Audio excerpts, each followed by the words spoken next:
Hello friends, welcome to my channel Tunga ಪಾಕಶಾಲೆ. ಯಾರು ಹೊಸದಾಗಿ ನನ್ನ ಚಾನಲ್ ನೋಡ್ತಾ ಇದ್ದೀರಾ, ಪ್ಲೀಸ್ ಸಬ್ಸ್ಕ್ರೈಬ್ ಮಾಡ್ಕೊಳ್ಳಿ. ಪಕ್ಕದಲ್ಲಿರೋ ಬೆಲ್ ಐಕನ್ ಅನ್ನು ಕ್ಲಿಕ್ ಮಾಡಿ. ಫ್ರೆಂಡ್ಸ್, ಇವತ್ತು ಬಟಾಣಿ ಸಾರು ಮಾಡೋಣ. ತುಂಬಾ ಚೆನ್ನಾಗಿರುತ್ತೆ. ರಾಗಿ ಮುದ್ದೆ, ವೈಟ್ ರೈಸ್ಗೆಲ್ಲ ತುಂಬ ಈಸಿ, ತುಂಬ ರುಚಿಯಾಗಿರುತ್ತೆ. ಇದನ್ನು ಹೇಗೆ ಮಾಡೋದು ಅಂತ ನೋಡೋಣ ಬನ್ನಿ. ಮೊದಲಿಗೆ ಇಲ್ಲಿ ನಾನು ಒಂದು ಮಿಕ್ಸಿ ಜಾರ್ ತೊಗೊಂಡಿದ್ದೀನಿ. ಒಂದು ಅರ್ಧ ಗೆಡ್ಡೆಯಷ್ಟು ಬೆಳ್ಳುಳ್ಳಿ ಸಿಪ್ಪೆ ಸುಡಿದ್ಬಿಟ್ಟು ಹಾಕ್ತಾ ಇದ್ದೀನಿ. 1 ಇಂಚಷ್ಟು ಶುಂಠಿ ಹಾಕ್ತಾ ಇದ್ದೀನಿ. ನೋಡಿ, ಮೀಡಿಯಮ್ ಸೈಜ್ ಈರುಳ್ಳಿನ ಒಂದು ಸುಟ್ಬಿಟ್ಟು ಗ್ಯಾಸ್ ಮೇಲೆ ಸುಟ್ಟಿ ನೋಡಿ ಸಿಪ್ಪೆ ಎಲ್ಲ ತೆಗೆದು ವಾಶ್ ಮಾಡಿ ಹಾಕ್ತಾ ಇದ್ದೀನಿ.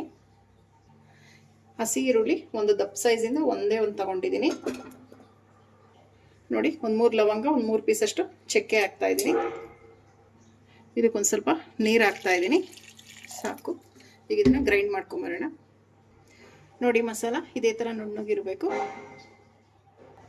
ಈಗ ಮತ್ತೊಮ್ಮೆ ಅದೇ ಮಿಕ್ಸಿ ಜಾರ್ಗೆ ನೋಡಿ ಒಂದು ಚಿಪ್ಪಷ್ಟು ಕಾಯಿ ತುರಿ ಹಾಕ್ತಾ ಇದ್ದೀನಿ. ತುರಿದ್ಬಿಟ್ಟು ಸಣ್ಣ ಚಿಪ್ ಬರುತ್ತಲ್ಲ, ಅದರಲ್ಲಿ ಒಂದು ಚಿಪ್ ಹಾಕಿದ್ರೆ ಸಾಕು. ಒಂದು ಅರ್ಧ ಟೇಬಲ್ ಸ್ಪೂನಷ್ಟು ಅಚ್ಕಾರದ ಪುಡಿ ಹಾಕ್ತಾ ಇದ್ದೀನಿ. 1-2 ಸ್ಪೂನಷ್ಟು ಧನಿಯಾ ಪುಡಿ ಹಾಕ್ತಾ ಇದ್ದೀನಿ. 1-2 ಸ್ಪೂನ್ ಸಾಕು. 1 ಸ್ಪೂನಷ್ಟು ಗಸಗಸೆ ಹಾಕ್ತಾ ಇದ್ದೀನಿ ಇಲ್ಲಿ. ನೋಡಿ, ಒಂದು ಸ್ವಲ್ಪ ಪುದೀನ ಹಾಕ್ತಾ ಇದ್ದೀನಿ. ಈಗ ಒಂದು ಸ್ವಲ್ಪ ನೀರು ಹಾಕ್ತಾ ಇದ್ದೀನಿ. ರುಬ್ಬೋದಕ್ಕೆ ಎಷ್ಟು ಅವಶ್ಯಕತೆ ಇದೆ ಅಷ್ಟು ಸಾಕು. ಈಗ ಇದನ್ನು ಗ್ರೈಂಡ್ ಮಾಡ್ಕೊಂಬರೋಣ. ನೋಡಿ, ಮಸಾಲೆ ರೆಡಿ ಆಗಿದೆ. ಇಷ್ಟು ನುಣ್ಣಗಿದ್ರೆ ಸಾಕು. ಕುಕ್ಕರ್ ಬಿಸಿಗಿಟ್ಟಿದ್ದೀನಿ. ಒಂದು 3 ಟೇಬಲ್ ಸ್ಪೂನ್ ಅಷ್ಟು ಎಣ್ಣೆ ಹಾಕ್ತಾ ಇದ್ದೀನಿ ಇಲ್ಲಿ. ಸಾಕು, ಎಣ್ಣೆ ಬಿಸಿ ಆಗಲಿ. ಎಣ್ಣೆ ಬಿಸಿಯಾಗಿದೆ. ಸಾಸಿವೆ ಹಾಕ್ತಾ ಇದ್ದೀನಿ ಇಲ್ಲಿ. ಒಂದು ಗರಿ ಕರಿಬೇವು ಹಾಕ್ತಾ ಇದ್ದೀನಿ. ನಾವು ಮೊದಲಿಗೆ ರುಬ್ಬಿಟ್ಕೊಂಡಿದ್ವಲ್ಲ ಮಸಾಲ, ಇದನ್ನು ಹಾಕ್ತಾ ಇದ್ದೀನಿ. ನೋಡಿ, ಒಂದು 2 ನಿಮಿಷ ಎಣ್ಣೆ ಜೊತೆ ಇದನ್ನು ಫ್ರೈ ಮಾಡಬೇಕು. ಮಸಾಲ 1-2 ನಿಮಿಷ ಸಾಕು. ಮೀಡಿಯಮ್ ಉರಿಲಿ ಇಟ್ಬಿಟ್ಟು ಉರಿನ ಫ್ರೈ ಮಾಡಬೇಕು, ಇಲ್ಲ ತಳ ಹಿಡಿದ್ಬಿಡುತ್ತೆ. ಶುಂಠಿ, ಬೆಳ್ಳುಳ್ಳಿ, ಚಕ್ಕೆ, ಲವಂಗ, ಅದು ಇದು ಮಸಾಲ ಮೊದಲಿಗೆ ರುಬ್ಬಿಟ್ಕೊಂಡಿದ್ವಲ್ಲ ಅದು. ಬಟಾಣಿ ಹಾಕ್ತಾ ಇದ್ದೀನಿ. ಹಸಿ ಬಟಾಣಿ 1 kg ಇದೆ. ಇದು ಮಿಕ್ಸ್ ಮಾಡಿ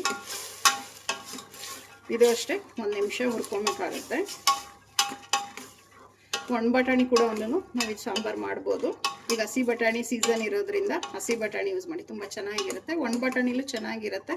ಸೊ ಹಸಿ ಬಟಾಣಿ ಸಿಗ್ತಾ ಇರೋದ್ರಿಂದ ಹಸಿ ಬಟಾಣಿಲಿ ಮಾಡಿ, ತುಂಬ ಚೆನ್ನಾಗಿ ಬರುತ್ತೆ ಸಾರು. ನೋಡಿ, ಆಲೂಗಡ್ಡೆ ಹಾಕ್ತಾ ಇದ್ದೀನಿ. 1 ಆಲೂಗಡ್ಡೆ ತೊಗೊಂಡಿದ್ದೀನಿ ಇಲ್ಲಿ. ಸಿಪ್ಪೆ ಎಲ್ಲ ತೆಗೆದು ಸೇರಿಸಿದ್ದೀನಿ. ಬಟಾಣಿನ 1-2 ನಿಮಿಷ ಫ್ರೈ ಮಾಡಿದ್ದೀನಿ. ಸಾಕು. ಈಗ ಧನಿಯಾ ಪುಡಿ, ಅಚ್ಕಾರದ ಪುಡಿ, ಕಾಯಿ ನಾವು ರುಬ್ಕೊಂಡಿದ್ವಲ್ಲ ಆ ಮಸಾಲೆ ಹಾಕ್ತಾ ಇದ್ದೀನಿ. ಮಿಕ್ಸ್ ಮಾಡಿ ನೀರು ಹಾಕ್ತಾ ಇದ್ದೀನಿ. ನಿಮಗೆ ಸಾಂಬಾರು ಕ್ವಾಂಟಿಟಿ ನೋಡಿಬಿಟ್ಟು ನೀರು ಹಾಕಿ ಮಿಕ್ಸ್ ಮಾಡಿ. ನೋಡಿ, ಇನ್ನೊಂದು 1/4 ಗ್ಲಾಸಷ್ಟು ನೀರು ಹಾಕಿದ್ದೀನಿ ಇಲ್ಲಿ. ಮುದ್ದೆಗೆ ಕರೆಕ್ಟಾಗಿದೆ ಇದು ಕನ್ಸಿಸ್ಟೆನ್ಸಿ. ತುಂಬಾ ತೆಳು ಮಾಡಬಾರ್ದು, ಚೆನ್ನಾಗಿರಲ್ಲ. ತುಂಬ ಚೆನ್ನಾಗಿರುತ್ತೆ. ರಾಗಿ ಮುದ್ದೆ, ವೈಟ್ ರೈಸ್, ಚಪಾತಿ ಎಲ್ಲ ತಿನ್ಬೋದು. ತುಂಬಾ ಚೆನ್ನಾಗಿರುತ್ತೆ ಫ್ರೆಂಡ್ಸ್.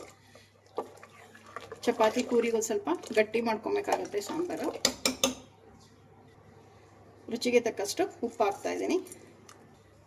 ಉಪ್ಪು ಹಾಕಿದ್ಮೇಲೆ ಮಿಕ್ಸ್ ಮಾಡಿ ಒಂದು ಕುದಿ ಬರಲಿ. ಲಿಡ್ ಕ್ಲೋಸ್ ಮಾಡೋಣ. ಕುದಿ ಬರ್ತಾ ಇದೆ. ಮಿಕ್ಸ್ ಮಾಡಿ ಲಿಡ್ ಕ್ಲೋಸ್ ಮಾಡ್ತಾ ಇದ್ದೀನಿ. 1-2 ವಿಜಿಲ್ ಕೂಗಿಸಿ ಸಾಕು.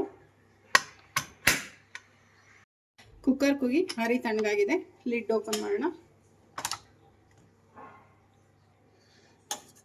ನೋಡಿ, ಸೈಡಲ್ಲೆಲ್ಲ ಮಸಾಲೆ ಹೋಗಿರುತ್ತೆ. ಎಲ್ಲ ಕ್ಲೀನಾಗಿ ತಕ್ಕೊಬೇಕಾಗತ್ತೆ. ನೋಡಿ, ಬಟಾಣಿ ಸಾರು ರೆಡಿಯಾಗಿದೆ. ತುಂಬಾ ಚೆನ್ನಾಗಿರುತ್ತೆ ಫ್ರೆಂಡ್ಸ್. ನೋಡಿ, ಬಟಾಣಿ ಎಲ್ಲ ಚೆನ್ನಾಗಿ ಬೆಂದಿದೆ. ನೋಡಿ, 2 ವಿಜಿಲ್ ಸಾಕು. ಈಗ ಡಿಶ್ ಔಟ್ ಮಾಡ್ಕೊಳ್ಳೋಣ. ಫ್ರೆಂಡ್ಸ್, ನೋಡಿ, ಬಟಾಣಿ ಸಾರು ರೆಡಿಯಾಗಿದೆ. ತುಂಬಾ ಚೆನ್ನಾಗಿರುತ್ತೆ. ರಾಗಿ ಮುದ್ದೆ, ವೈಟ್ ರೈಸ್ಗೆಲ್ಲ ಸೂಪರಾಗಿರುತ್ತೆ. ನೀವು ಒಮ್ಮೆ ಟ್ರೈ ಮಾಡಿ ಹೇಗೆ ಬಂತು ಅಂತ ಹೇಳಿ. ನಿಮಗೆ ವಿಡಿಯೋ ಒಂದು ಸ್ವಲ್ಪನಾದರೂ ಇಷ್ಟ ಆಗಿದ್ರೆ ಫ್ರೆಂಡ್ಸ್ ಆ್ಯಂಡ್ ಫ್ಯಾಮಿಲಿ ಮೆಂಬರ್ಸ್ಗೆ ಶೇರ್ ಮಾಡಿ. ಪ್ಲೀಸ್ ನಮ್ಮ ಚಾನಲ್ನ ಸಬ್ಸ್ಕ್ರೈಬ್ ಮಾಡಿ. ಪಕ್ಕದಲ್ಲಿರೋ ಬೆಲ್ಲೈಕನನ್ನು ಕ್ಲಿಕ್ ಮಾಡಿ. ನಾನು ಯಾವುದೇ ವಿಡಿಯೋ ಹಾಕಿದ್ರೆ ನೋಟಿಫಿಕೇಷನ್ ಬರುತ್ತೆ. Thank you for watching. ಮುಂದಿನ ವಿಡಿಯೋದಲ್ಲಿ ಭೇಟಿಯಾಗೋಣ. ನಮಸ್ಕಾರ.